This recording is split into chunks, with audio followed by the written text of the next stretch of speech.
Recording in progress. All right, everybody. Thanks for jumping on here. Ben, just thoughts on this match heading back out west against LA Galaxy this week, taking on a familiar Western Conference rival. Just from our side, we're slowly getting there as far as continuing to figure out kind of our group and what makes us at our best. And some things we need to work on. We'll continue to identify some of that stuff, but we're growing, and it's a slow process. But the win helped. And we're looking forward to another, a tough challenge against the champs.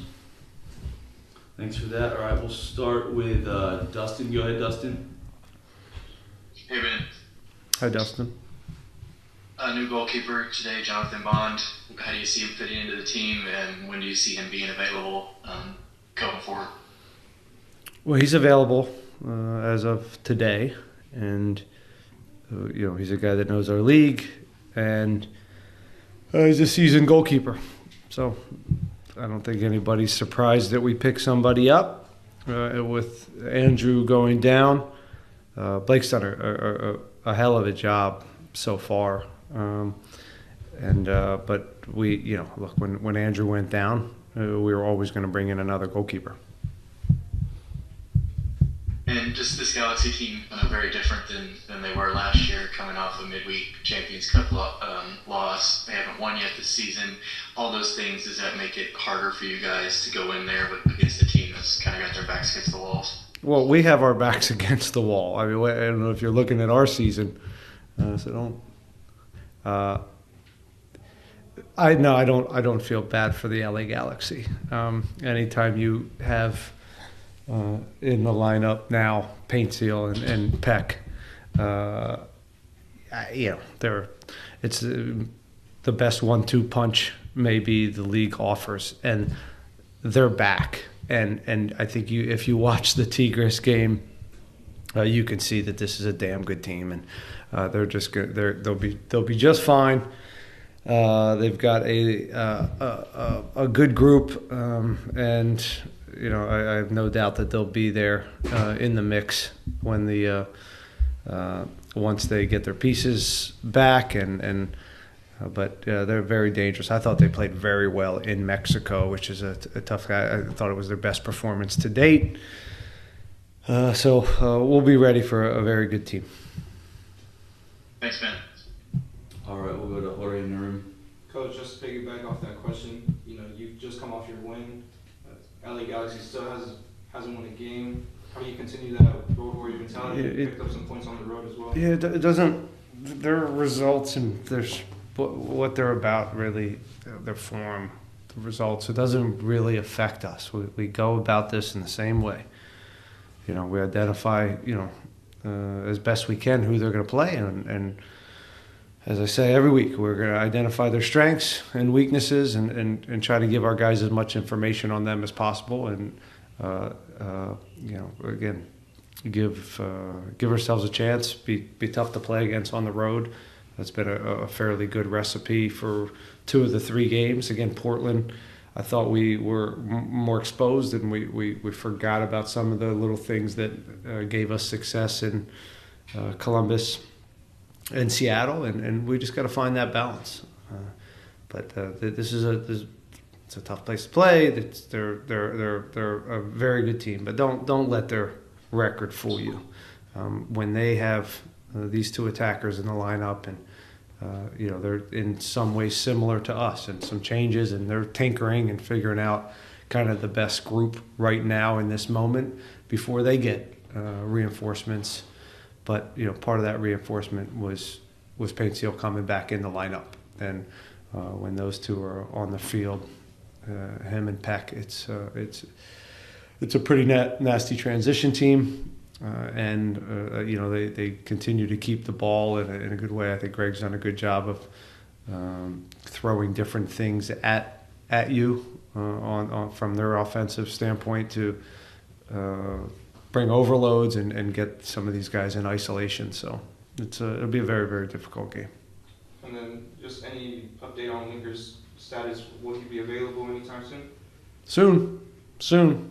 We got a lot of soon coming from a bunch of these guys, but we're again really looking forward to getting some of these guys in here that are, you know, with the visas stamped and ready to roll in a game, because it's been a lot of talk about them, and we want to start seeing what this group's going to look like as we go forward. Thank you. All right, we'll go to Herman. Herman, go ahead. Hey, Ben. Talking about soon, Saturday will be your 100th match as Houston Dynamo head coach in all competitions. I know you're wired to think about the next game, but just asking you to reflect on, you know, your proudest or your the moment you remember the most in these 100 games as being coach of the Houston Dynamo. Yeah, I didn't know much about that until Jack Hears told me this over the last 2 days, and that it was 100 games, and that went by really quickly from my end. And this was a new journey that I talked about for me and my family.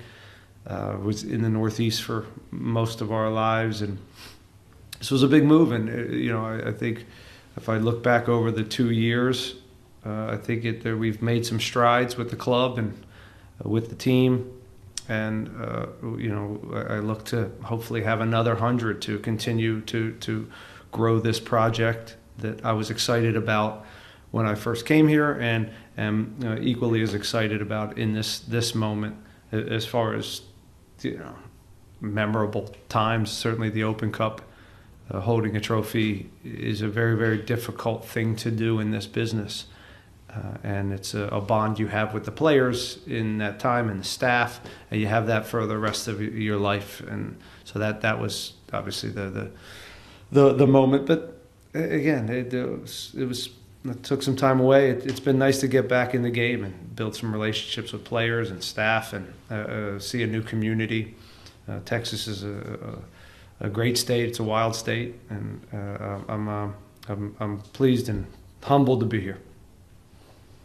And my second question is about Griffin Dorsey. We spoke after the game on Saturday how Jack had a great game and he was nominated for Team of the Week, but so was Griffin Dorsey. And you mentioned the team is getting going. You know, just your thoughts on getting Griffin to have these repeat performances. The Dynamo look more dangerous when Griffin is playing his best. Yeah, I think it's a really good observation. Griffin's had a good season. You know, he's one of the guys I think you can point to, and you have a good feel for what he's going to bring to the game every week, and the high energy, you know, selflessness, you know, his ability to stretch their back line and hopefully get towards their end line. Still, obviously, always want more production out of our wingers or guys that are into the attack. But he's worked really hard on that, and I think he's been great. You know, soccer's about relationships as well. We could talk about tactics all you want, and kind of looking from above, kind of 1,000 feet, but there's also relationships out there and putting guys together that are complementary, and sometimes you don't even know that till you try it. But him and Jack have, I think, a good feel for each other, and it's a nice. They're creating a nice relationship. Hopefully, that will get better over time, and both of them will flourish as they grow. Thank you, Ben. Safe travels and best of luck tomorrow. All right, Sam, go ahead. Ben. Sam? Yeah. Congratulations on the milestone. Thank you. I like when I listen to your pre-match and post-match conference after each game. I like to pick up certain things. And in the last win against LAFC, you highlighted the positive, which built up to that hard-fought 1-0 win, that the two draws at difficult Lumen Field and Lower.com Field. You also highlighted the difficulties this team has faced, the poor result, the slow start, and all that. And as the manager, you know, you see these players, you talk to them when they win, when they draw, when they lose, you gauge your morale. How would you describe all this experience? How would you describe it how it has shaped this team, to get that win against LAFC, and how do you think it will factor into how they will approach the game at LA Galaxy, looking at the results last time in Carson? That's a lot, Sam. I think you're getting at, again, it's been a rocky start for us, and with the not getting that first win, it does become emotional. And as much as we look towards the future, and it's a long season, it's still important to get that one under your belt. And so I think there was relief after the LAFC game more than joy. It was like, okay, you get that out, and now the Sunday feels a little bit different, after a win. So now you have to be careful, though, because we have so much work to do. And the week leading into now LA Galaxy, we still have to have a real tension, anxiety about how we train, and understanding that we only have 5 points, and we have to push. And we are playing the champs. We're playing the champs with their best lineup of potentially the best lineup of the year. And making sure that what we did in Seattle and Columbus and LAFC and the times we were successful, that we're that team rather than some of the teams where we didn't follow game plans, or we got exposed early because we made naive decisions. So there's it's a little bit of everything, but really the focus is just keep moving forward and getting better, and push these guys, and continue to identify what the best version of ourselves is right now. And then every week, Sam, we're going to get new guys back in. Again, we've got a goalkeeper. Hopefully Nelson's coming back. Linger next week should be available. Ortiz is coming back into it. And I talk about now and then this next phase of incorporating some new players and bringing some competition, and finding out who we are within that phase of this season. And then the summer's going to come, and we're going to grab 1 or 2 more players. And this is a long road, but this is the kind of the first phase that's been choppy. Wish you the best of Saturday. Thank you. All right, Jesus, go ahead. Hey, man. Hi, Jesus. My question is, with Jonathan now signed, now will he come into and be the starting goalkeeper right away, or will he have to compete with Blake for that spot?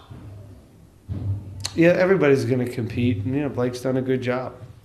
So, I want to win games, and the whoever's playing at their best, or who we think we can get a result with, that'll be the guy we go with. But he's just got here, and he's feeling. He just got here, and so, but he's eligible to play for sure. But it's a lot to ask. But he's a guy that we value for his experience and his skill set to help our team. So we'll see. But he is, as I said, stating the obvious, he's an experienced goalkeeper, a guy that we want him to compete certainly for the starting spot. We saw that U.S. Soccer was here this week, watching some of your players, mainly Jack. I'm assuming, were they asking about any of the player, or could you maybe share some of the conversations you may have had, if you had any, with those reps from U.S. Soccer this week? We had a lovely visit, and I think we had some great conversations about, again, my thoughts on the national team, his thoughts on us, and Jack, and the development plan for him going forward. And I thought it was a really great visit. He was a lovely guy, and so I'm a fan. I'm a fan of U.S. Soccer, and I am ultimately this anything we can do on our end to help them to have success at the World Cup we're happy to do it, and I'm thankful that they visited and have open lines of communication, and I think it's a very healthy thing. And then final question, the MLS met this week and possibly the talk about changing the playing calendar from May from what it is now to tomorrow, what it is across the whole world. You haven't played in an MLS, player, not coach. What do you feel about that? Yeah, they have to figure out some things of when they want to do it, but I think ultimately it's the right move for a few different reasons, whether it's the playoff format or the transfer situation. And again, but listen, I don't put too much time and energy on it. When it comes, if it comes, we'll adapt, just like all the other adjustments over the last 20-something years of the league figuring its way out and what's best for MLS for the future. And it's an evolving landscape, and they'll make the right decision at the right time. And then final question on mine. We saw Arthur was actually mic'd up during a practice this week, and we saw you jokingly ask him who's your favorite coach. Now, did you know that he was mic'd up, or were you kind of fishing for a little? No, I had no idea he was mic'd up. See you guys. So much, We got one more. Who else? Diego. What's up? I got a plane to catch. Hey Ben, how are you? Good. Just a quick question about signing players like Jonathan Bond. Signing a goalkeeper is always a little tricky because each goalkeeper has just like any other player, has their different strengths and weaknesses. So I just wanted to hear a little bit of your thoughts on like what some things you guys were looking for in getting that goalkeeper to replace Tarbell after going down. Well, in this moment in time, you don't. I think we lucked out, and we got it because if you're shopping for a goalkeeper at this time in the season, it's not like you get to hand pick all the time. But I'll say this: if I could hand pick someone, it'd be pretty close to what we got, and very well rounded, good size, good shot stopper, good with his feet, experienced. And I think he's, from what I see already, he's got a good presence and a good voice. And again, I think he's going to do well. He's also understands the league, and I think I trust that he's going to be a very good goalkeeper for this club. And talking a little bit about the transitional play, you talked about it against LAFC, and you're mentioning now Pencil back in the lineup. There's a lot of threats there. Is there anything that you're going to tell, especially the fullbacks, of how they can build off of the LAFC performance and maybe have a win in LA? Well, yeah, this isn't. They're very high level wingers. But we're telling our players the same thing we tell our players every week on how we defend and how we deal with transitions. And it's about structure, it's about balance, but it's about active defending. It's about not getting too caught up in the attack and making sure we understand who their key players are and how quickly it can happen, where they go 60, 70 yards down the field and you're in trouble. We didn't do a good job of it in Portland, and we got exposed. We did a good job against LAFC and against Bouanga and Martinez. So hopefully we have that type of focus and respect for the transition element to LA Galaxy, because again I would say it's probably the best 1-2 punch winger wise in the league.